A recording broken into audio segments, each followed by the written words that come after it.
And in fact, all the way through the 11 chapters, there's an awful lot of that. That must be a recorder of some kind. Okay, fine. So, let me just confess that I have a huge number of questions about Genesis 1 through 11. And the more I read, the more I study, the more those questions come up. And I'm not alone. You know, if you are into scholarship and you want to read the scholars' reports on this, they have all kinds of questions too. There are all kinds of words. What does this word mean? What does that word mean? What is this referring to? There are different versions. There's all kinds of reasons. And there is a temptation as a result of those kinds of questions to kind of focus on the questions and to be all concerned about how to work out the differences and the details and all that. Let me encourage you, and encourage myself, that our task as we look at this is not to focus on the questions, but to focus on what it does say and what's obvious about the text, what it does communicate. Now, all my life, I've thought about the Old Testament as a historical narrative. We're focused on this little tiny section this morning that is before the story starts in some ways. And you know, there's a handout that kind of shows you some of this history, and you can use that, and it may be helpful other times. It shows roughly when the books are written. If you notice, Genesis sticks way out on the end because it's kind of by itself. You know, the rest of the books deal with other things. But the reality is that in human history, you know, we're talking about a fairly small section of human history. Regardless of what you believe about the great Big Bang that started it all, whether that's 13.8 billion years ago or 4.5 billion years ago when the Earth itself was created, doesn't make a lot of difference. Humanity, there's debates as to whether it's 100,000 years old, 200,000 years old. If you take all of history, that full 13.8 billion years, if you buy that, and you consider that one day, humans show up in the last second of that day. So Genesis, 1 through 11 goes from the 13.8 billion up to the point that humans are involved. And that raises all kinds of questions. But before we go further, I want to come back to this drawing for a moment and just talk a little bit about when the text that we're looking at in Genesis 1 through 11, where it comes from for us. It's generally speaking attributed to Moses.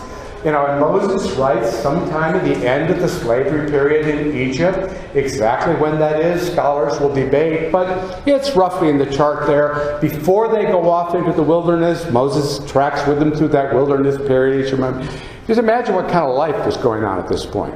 But there are a couple of other approaches that scholars have to when this text comes from.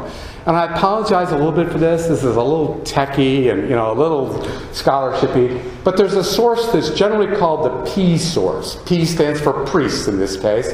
And it is attributed to sometime around the exile.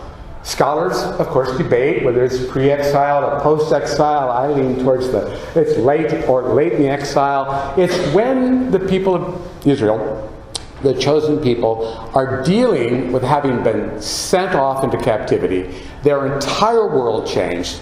Everything about their culture brought into question. Their economics, their identity, all that stuff is up in question. There is another source.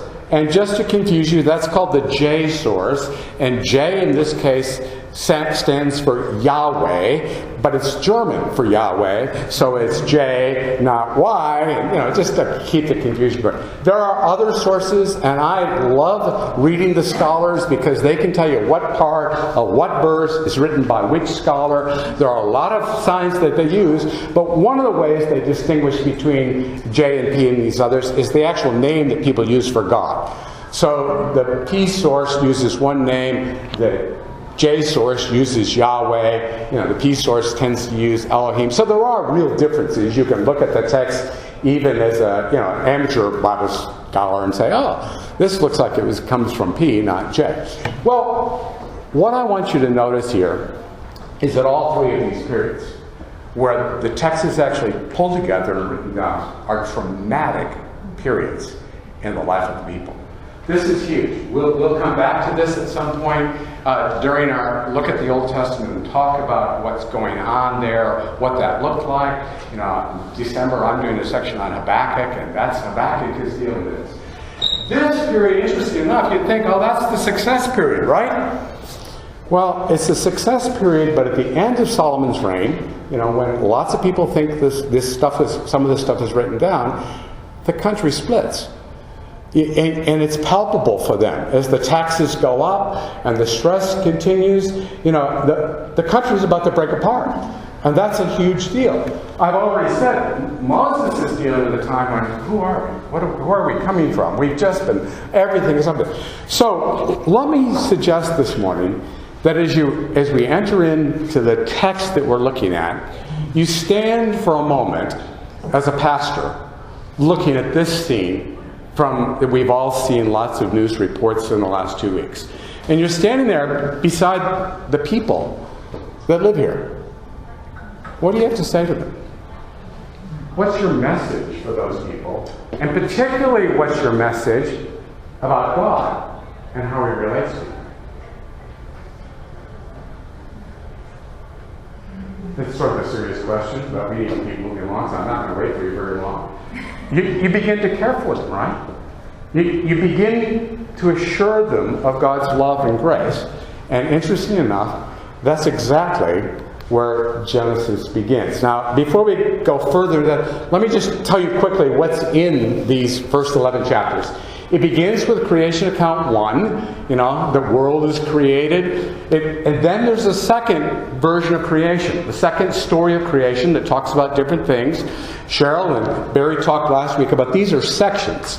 You know, it's hard to put these two things together. I have lots of books from my time as a physics major and being in the 60s and 70s that try and explain how all these pieces go together. They actually don't. You know, they're separate stories intended to say separate things. Second chapter is the second creation. Then chapter 3 we call the fall. Chapter 4 is the Cain and Abel story. And the fall affects all kinds of things, including the way we spell words. Chapter 5 is a genealogy. Nothing actually happens in chapter 5, except a lot of people are born and you move along. Chapter 6 through 9 is the story of Noah and the flood. And we'll say some more about that in a minute, but it's a pretty good chunk of this chapters 1 through 11. And then we have the Table of Nations. Fascinating. Again, not a lot happens except nations are explained, and I'll say a couple of things about that. Then in chapter 11a, we have the story of the city of Babel, and we end with back to another genealogy that takes you to Abraham. Now the genealogies show up all the way through here, and they actually trace from Adam to Abraham. And so there are scholars who total up those years, and they can tell you how old the earth is based upon that. You know, okay, maybe it works for them. It doesn't work real well for me. So there's the overall content. What are the themes that keep showing up here? Well, the first one is darkness, chaotic stuff, lifeless, hopeless situations. In just a minute, we'll look at where it begins. But that's a repeated theme. That keeps happening. You know, with the flood, with Cain, this dark problem orientation happens. And then there's God's actions. That's a theme that keeps showing up. God acts, His power, His intentions, they bring light, provision, order, hope, goodness to creation. Humans act apart from God, using their own judgment. And again, we keep seeing this happening in the story. And God acts in judgment and protection. Some of you who think the Old Testament is about judgment need to hear that God acts in protection and grace in every one of these situations. It's part of the story. So my training, my graduate education, learned the phrase the Old Testament redemptive history. It's a great way of looking at all the Old Testament. But another interesting gloss on this is to think about this in terms of perspective that one needs to live in the reality that we experience. A friend of mine and I talking in the last couple of weeks, he said, I don't have any conversations with anybody in which the notion of anxiety is not showing up. They're anxious about one thing or another. That is the reality.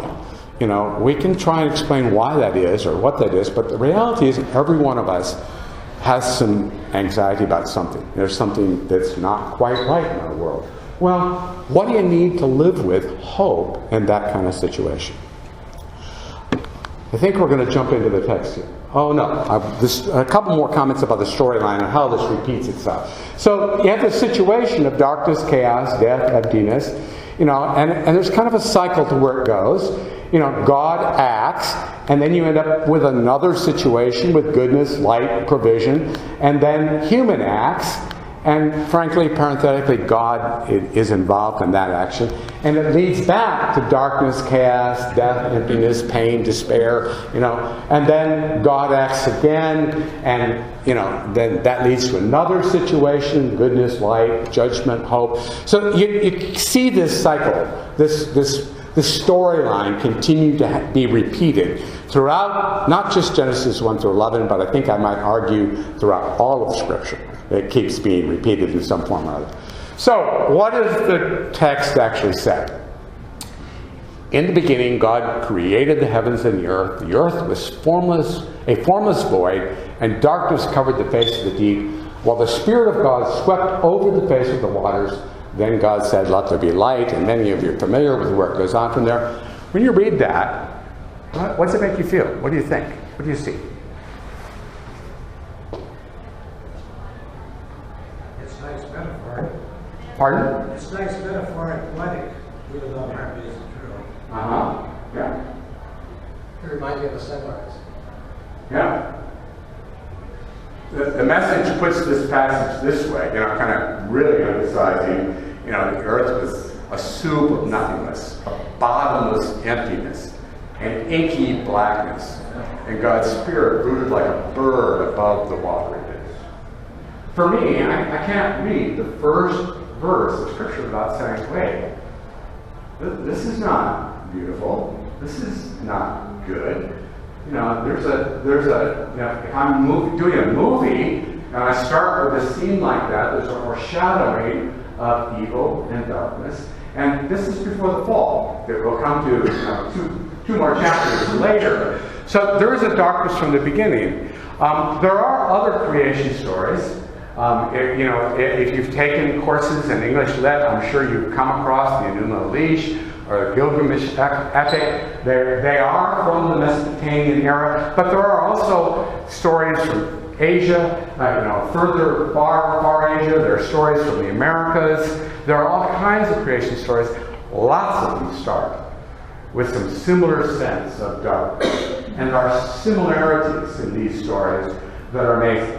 The flood in the Gilgamesh epic shows up and very structured the same way the story of Noah does. So they're there. And it's easy to imagine the darkness, the chaos that each of these address in some way or another. Now, in the Bible account, there are some distinct differences too. In Genesis 1, what we read is extraordinarily ordered and structured. Day 1, God did this. Day 2, God did that. Day 3, He did that. You go through it in a minute, I'll show you that. And it's all by God's command.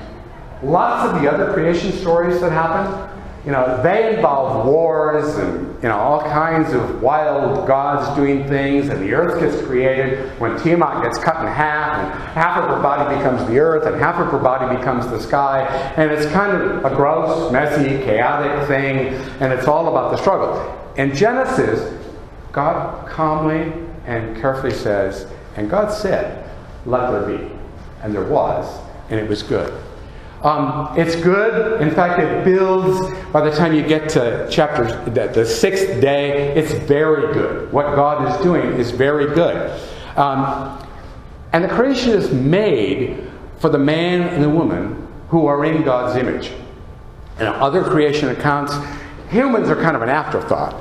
The gods kind of look and say, hey, it's a lot of work taking care of that earth. We need to make some humans so they can do the hard work of taking care of the earth. That is not the picture in Genesis at all. So if you're standing there looking at the chaos and structure, and you're thinking, what kind of God is there? What does God have to say to this? The Genesis 1 picture is very different. Here's the structure. You know, a lot of people divide it into realms on days 1, 2, and 3, and rulers on days 4, 5, and 6, and then on day 7, God rests.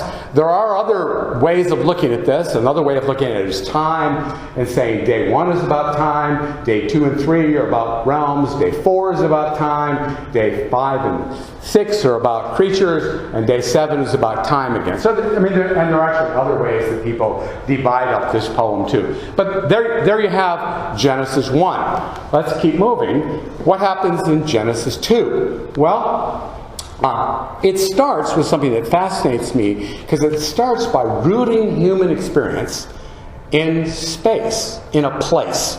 And there's this interesting kind of odd description of rivers, some of which we know of and some of which we don't know of. But the whole picture is these humans live in an actual place. So if in Genesis 1 they live in an actual time, there are days and nights and days and all that kind of thing. In Genesis 2 they live in a place. So here we are. We're humans, and we live in time and space, right? So something is not good, which is a change in chapter 2. In chapter 1, everything is beautiful and good. Humans come from the same dust as animals do, we learn in chapter 2. There's a lot of talk about how, God creating all the animals. Man and the woman are equal. Well, 2,000 years of patriarchal history, and there's a huge question about that. Actually, I have a question about it too. There's an awful lot in the text that says, no, they're not equal. The woman's superior. And we'll come to that in just a moment when we look at some of the passages of Scripture. God provides for the man and woman. And that happens over and over again. We see the environment, the food, the fruit of the trees. We'll see that in a minute in the text.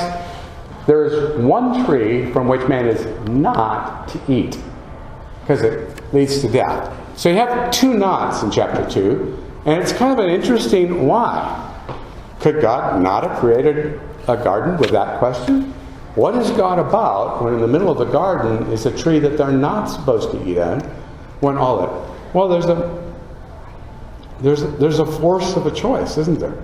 And we're given freedom by the existence of that tree. We'll say more about that as we go. So let's look at some of the text here as we go through it. And I apologize, I'm condensing and rushing through this, so God created humankind in His image. In the image of God, He created them. Male and female, He created them. God blessed them, and God said to them, be fruitful and multiply and fill the earth and subdue it. There are a couple of words here that that are fascinating. One is the subdue it. That sounds for us like, manage this in an arbitrary way. That is not the Hebrew word, by the way. The Hebrew word is the kind of benevolent king who cares for his people. Subdue it is to care for this earth in some way or another. But it's interesting. They're created in His image. In the image of God, He created them. And when scholars look at this and they think about Hebrew structure of language, male and female He created them.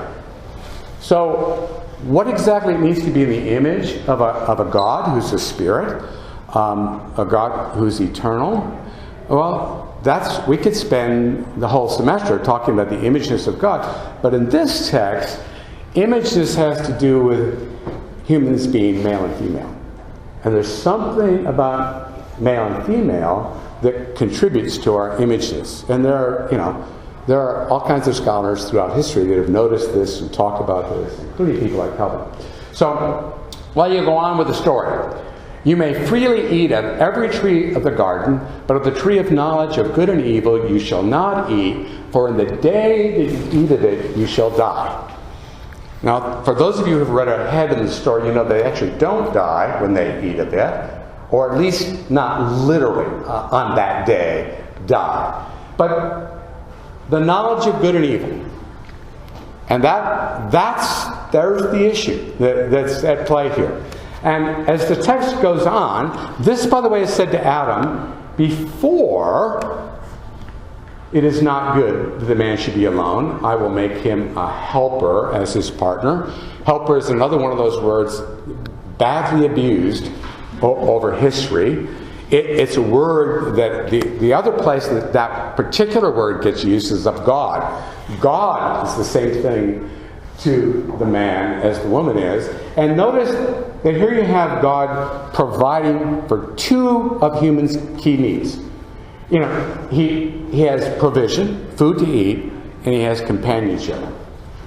Well, this at last is bone of my bones and flesh of my flesh. This one shall be called woman, for out of the man this one is taken. I made the comment a moment ago that maybe women are superior to men. This is part of the reason. Not only do you have this word helper that gives the woman the category of the same kind of category of God, but then you have this is bone of my bone, flesh of my flesh. This woman is actually something taken out of the man. Man is made from dust and dirt. But the woman is made from man. So, would you rather be dirt or would you rather come from a human? You know, in terms of and who and what you are. And interestingly enough, in the Genesis 1 account, you know, there's a progression. As you go on through the progression, things become more important and more valuable, and the woman is made last. So she's the last thing. So there's 3 or 4 reasons that you might conclude that actually women are superior to men, but, you know, that's a fight I don't want to start today. So, well, let's go on. You know how the story goes from here. You know, that there is this apple, and it gets taken. But I shouldn't put this picture up too much because they're nude in this picture, and you know, we're post-fall, so we need to deal with that. This is actually an Edward Munch picture that I think is fascinating. There's all kinds of things about the text that it doesn't work with and doesn't say, but the casual, confident, you know, comfortable, you know, picking of the apple and the relationship between the two of them here, I think is theologically spot on. The problem with the sin is God objecting to apples? Is he saying you should not eat apples? The great fall that we talk about that screws everything up for all of history is they ate an apple? No, of course not. It is, in fact, the confidence that I can make my own decisions.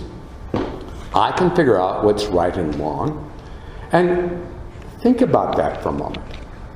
Think about the issues that brings into our lives. In fact, we'll see one of those major issues in just a second as we go on. So when the woman saw that the tree was good for food, and that it was a delight to the eyes, and that the tree was to be desired to make one wise, she took of its fruit and ate, and she also gave some to her husband who was with her, and he ate. And the eyes of both were opened, and they knew that they were naked. And they sewed fig leaves together and made themselves aprons.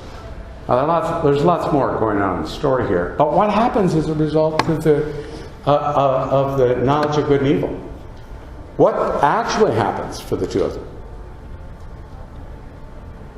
It's the same thing that's true for all of us. And our thought about what is right and wrong, good and bad, we begin to notice difference. We begin to distinguish between those two things. I have 5 minutes? Yeah, well, it'll be fast 5 minutes as we go through here. So I might maintain that the issue here is that the sin is making the decision about what's right and wrong and where we go, and that has huge consequences that affect our understanding of other people and other cultures and all kinds of things. And you and I make decisions every day about what we think is right and wrong deep, and it affects the way we relate to other people. Here's where it comes from in Scripture.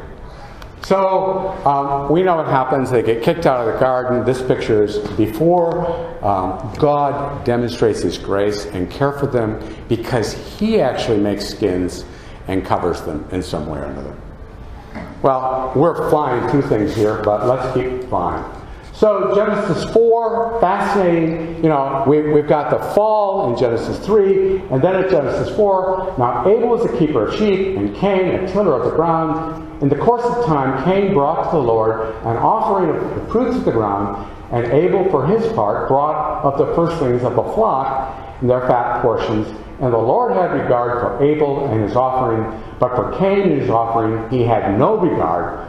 So Cain was very angry, and his countenance fell. What's going on here? What do you notice?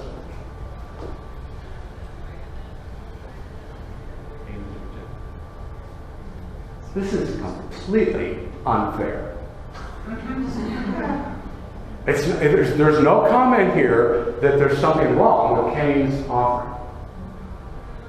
What's wrong here is that God doesn't accept it. So you know where the story goes, from here. The Lord actually warns Cain, be careful how you respond to what I'm saying to you. And in fact, we know that Cain kills Abel. Why is Cain angry with Abel? He should have been angry with God. It was God who rejected his offering. So, and isn't this the human experience? I am so frustrated with those people that have so much more money than I do, or those people that are, 6'10" and can play basketball and earn all kinds of money. God didn't make me that large. It's not my fault that I'm the height that I am. Here's the human dilemma that you and I face every day. We're comparing ourselves to others, and God never claims that He treats us all fairly in the way we often use that word. Well, here it is in Genesis. Fascinating what goes on. Cain says to the Lord, my punishment is greater than I can bear. Today you've driven me away. Moving on, Cain moves away from the Lord. The fascinating word here is punishment. And in the Hebrew language, this word is actually a progression. It's both sin and punishment. It's a progression. So you might read this, Cain said to the Lord, my sin is greater than I can bear. Or you might read this, my punishment, and both those readings would be accurate, but they betray something of the way the Hebrew mind thinks in terms of this being a continuum. There's a relationship between sin and punishment that's built in. Well, we need to move along. Chapter 5, I said not a lot happens, except we get the story from Adam to Noah. Imageness is passed along, and people live long, long, long lives, up to 900 years. But I want to tell you, not the longest in human history, because the Mesopotamian king records, there are kings who reigned for 30,000 years. So, 900 years is not much in that category. Genesis 6 through 9, the Lord saw that the wickedness of humankind was great on the earth, and that every inclination of the thoughts of their hearts was only to do evil. Okay, here we are back to a difficult situation. And we know God brings judgment to that. And there are two kinds of artwork, by the way, about Noah and the ark. One with a pretty ark and all the animals going up the ramp. And the other, this kind of picture, where you see the chaos and the dead bodies and the destruction that's brought to the earth as a result.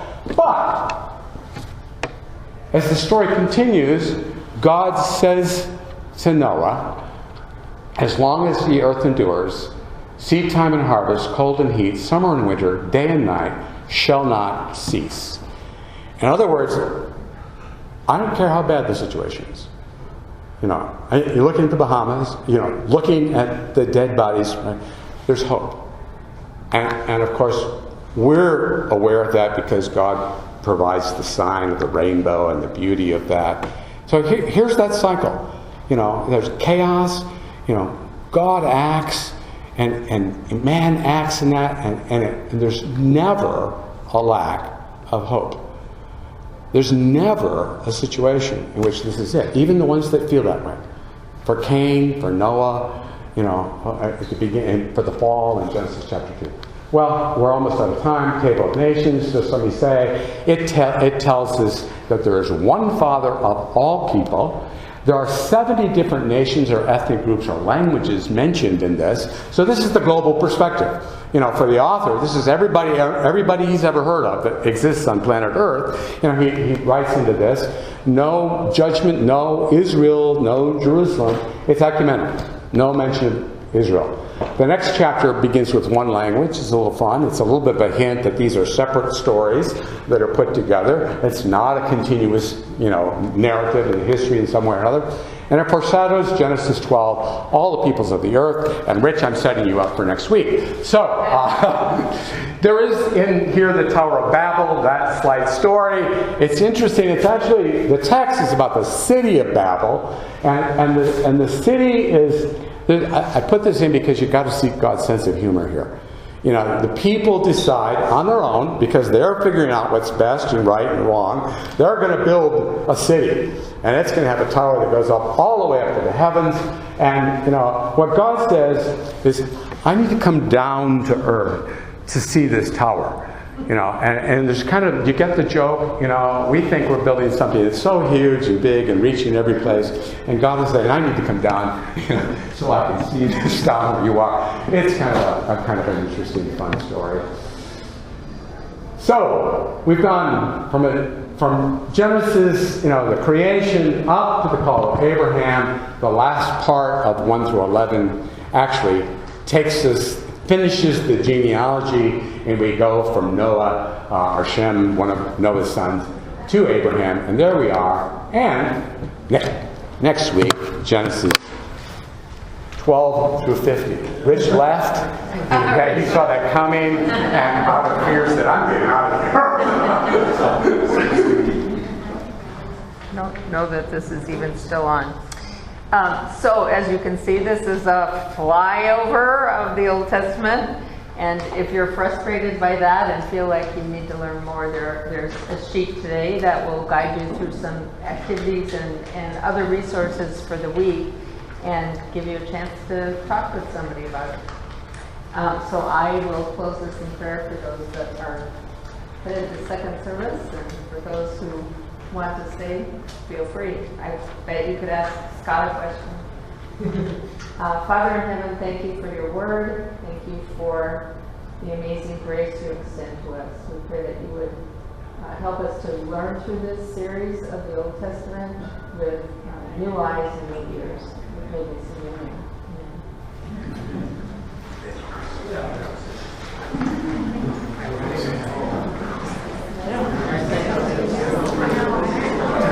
Amen. Flyover is a good term. So. You did a great job. Good for you.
But it's like way over there.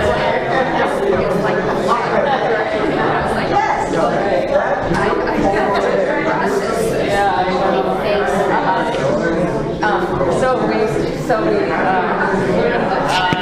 We were out with the social worker.